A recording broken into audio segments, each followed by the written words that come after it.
पुराने ज़माने में एक छोटे से गांव में यजमान नाम का एक नौजवान रहता था। वो बहुत मेहनती और समझदार था, मगर उसके वालिद दीवान राम एक गरीब किसान थे। उनकी ज़िंदगी बहुत मुश्किल थी, क्योंकि उनकी ज़मीन ज़्यादा ज़रख़ीज़ नहीं थी और साल या तो कहत पड़ जाता या फसल बर्बाद हो जाती। दीवान राम की उम्र बढ़ती जा रही थी और वो अक्सर सोचते थे कि उनका बेटा यजमान आखिर इस गर्बत से कैसे निकलेगा।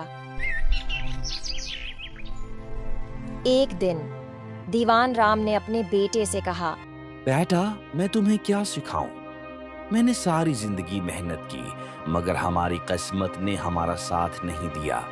शायद हम हमेशा गरीब ही रहेंगे। यजमान ने अपने वालिद की परेशानी देखी और उसने अज़्म कर लिया कि वो अपनी और अपने वालिद की किस्मत बदलेगा। उसने कहा, बाबा, किस्मत सिर्फ इंतजार करने से नहीं बदलती, उसे बदलने के लिए हमें खुद कदम बढ़ाने पड़ते हैं। मैं अपने नसीब को आजमाना चाहता हूं। मुझे दुनिया देखने दें, शायद कहीं कोई मौका मेरा इंतजार कर रहा हो। दीवान राम को फिक्र तो हुई, मगर वो बेटे के हौसले से मुतासिर हुए। उन्होंने यजमान को एक चमड़े का थैला दिया, जिसमें चंद सूखी रोटियां, एक तांबे का सका और एक लकड़ी की छोटी मूर्ति थी, जो उनके बुजुर्गों की निशानी थी। यजमान ने अपने गांव को अलविदा कहा और एक बड़े शहर की तरफ चल पड़ा। सफर आसान नहीं था। कभी रास्ते में जंगली जानवर आ जाते, कभी तूफान में फंस जाता, तो कभी भूख से इंढाल हो जाता, मगर उसने हिम्मत नहीं हारी। एक दिन वो एक घने जंगल में दाखिल हुआ, जहां उसने एक बूढ़े फकीर को देखा, जो कमजोर और बीमार लग रहा था। यजमान ने आगे बढ़कर पूछा, बाबा, आपको क्या हुआ?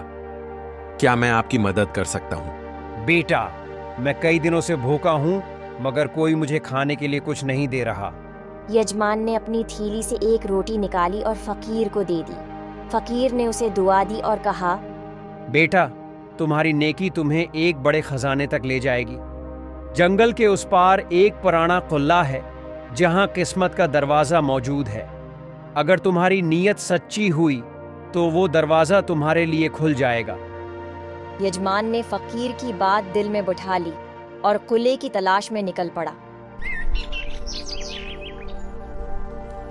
कई दिनों बाद उसे एक कदीम कुल्हा नजर आया, जो वक्त की मार से खिस्ता हो चुका था। जैसे ही वो अंदर दाखिल हुआ, एक गूंजती हुई आवाज आई, क्या तुम किस्मत के इम्तिहान के लिए तैयार हो? किले के पहले हाल में पत्थर की मेज पर 2 रोटियां रखी थीं, एक ताज़ा और नरम, दूसरी सूखी और सख्त। आवाज आई, अगर तुमने सूखी रोटी का इंतखाब किया तो तुम सब्र वाले हो। अगर नरम रोटी का इंतखाब किया तो तुमने आसानी को चुना। यजमान ने बगैर सोचे सूखी रोटी उठा ली। तुमने सही चुनाव किया। असल ताकत सब्र में है। दूसरे कमरे में एक खूबसूरत तलवार रखी थी, जिस पर हीरे जड़े हुए थे। आवाज गूंजी, ये तलवार ले लो और तुम हमेशा जीतोगे। यजमान ने कहा, मुझे जंग नहीं करनी, मैं लोगों की मदद के लिए आया हूँ। सच्चाई हमेशा ताकत से ज्यादा कीमती होती है। तीसरे कमरे में सोने चांदी के सिक्के बिखरे हुए थे। एक और आवाज गूंजी, ये सब तुम्हारा हो सकता है, मगर जैसे ही तुम कुल्लाई से निकलोगे, ये सब मिट्टी बन जाए। अगर ये मिट्टी बनने वाला है तो मैं उसे क्यों लूं? मेरा खजाना कुछ और है। ये सुनते ही एक और दरवाजा खुल गया और वो आखिरी कमरे में दाखिल हुआ। यहाँ एक पत्थर का तख्त रखा था, जिस पर एक पुरानी किताब रखी थी। उस पर लिखा था, दानिश का खजाना, जिसके पास ये है वो हमेशा कामयाब रहेगा। यजमान ने किताब को उठाया और अचानक पूरे किले में रोशनी फैल गई। आवाज ने कहा, तुमने लालच और झूठ को छोड़कर सच्चाई, सब्र और दानिश को चुना है। यही असल दौलत है।